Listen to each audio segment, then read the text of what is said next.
Okay, welcome to a new course, Master English Grammar. This course is aimed at intermediate students who would like to become advanced or advanced students that would like to brush up on some difficult grammar topics.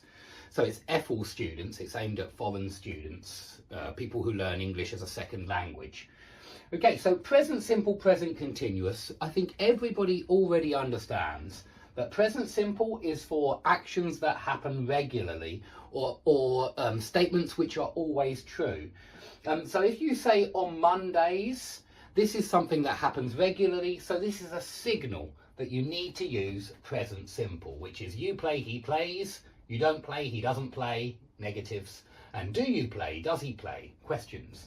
So that's a signal for present simple. You've got to use present simple if you're talking about what happens every week, every day, every year, or anything that happens often, sometimes, usually, always, or something that never happens, or rarely happens, or seldom happens. These are signals for present simple, and I think you all know that at the moment and now, these are signals for present continuous, because present continuous is happening now. Not happens now, but is happening now. I'm using present continuous to describe it, yeah? It is happening now. So we use this for actions that are happening now, like you are playing football now. He is playing a game of chess at the moment.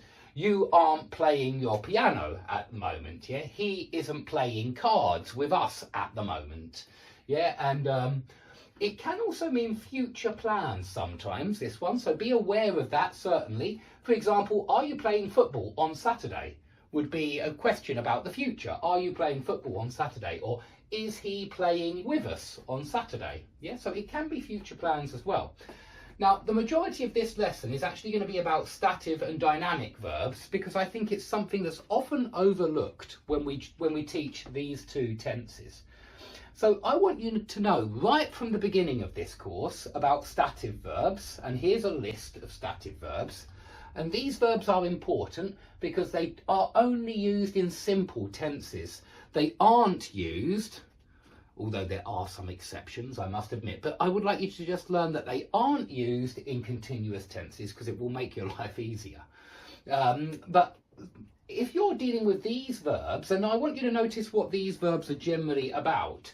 These ones, doubt, agree, believe, know, understand, recognise, remember, regret, forget, promise, and even like, love and hate. They're things of the mind. They're verbs of the mind. They're states of the mind. When you believe something, it's a state of mind. When you doubt something, it's a state of mind. When you disagree or agree, it's a state of mind. So for that reason, these are state verbs and you don't use them in continuous tenses. Now, be careful, because some verbs, like see and look, are sometimes stative and sometimes dynamic, and we will look at that in a moment. But most of the time, when you see these verbs, you use them only in simple tenses.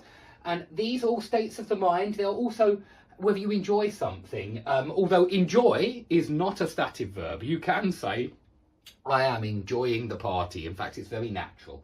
But you can't say I am liking the party. You say I like the party, I love the party, I hate the party. And never I am hating, I am liking, I am loving. Now, some of you might know that in McDonald's, the advert, they say I'm loving it.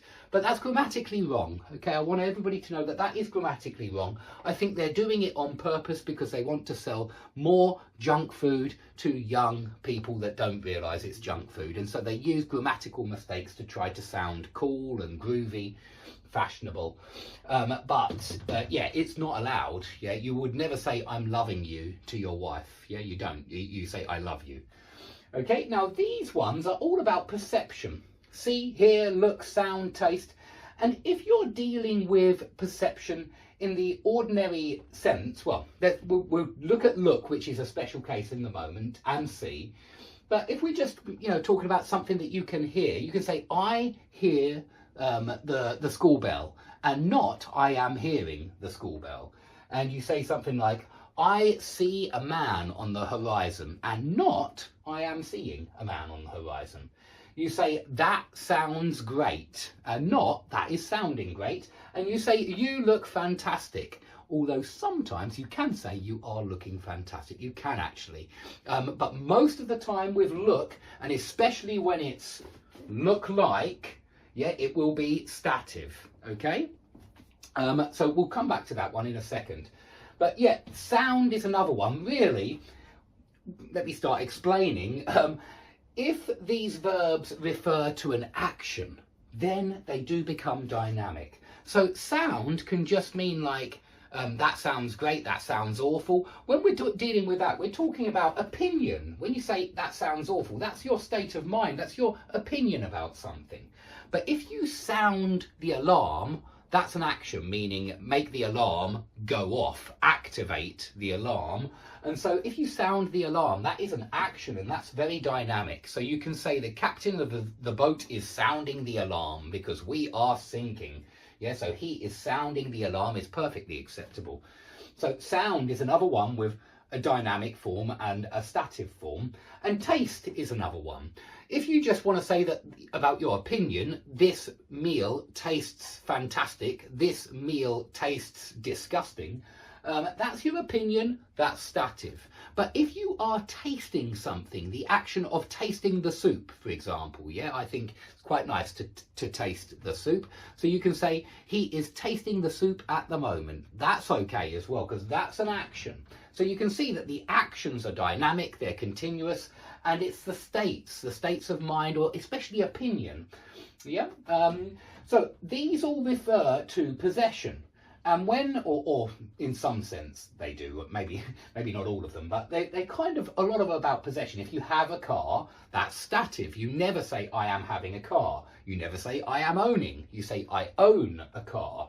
You say, I owe you some money. That's a very useful verb.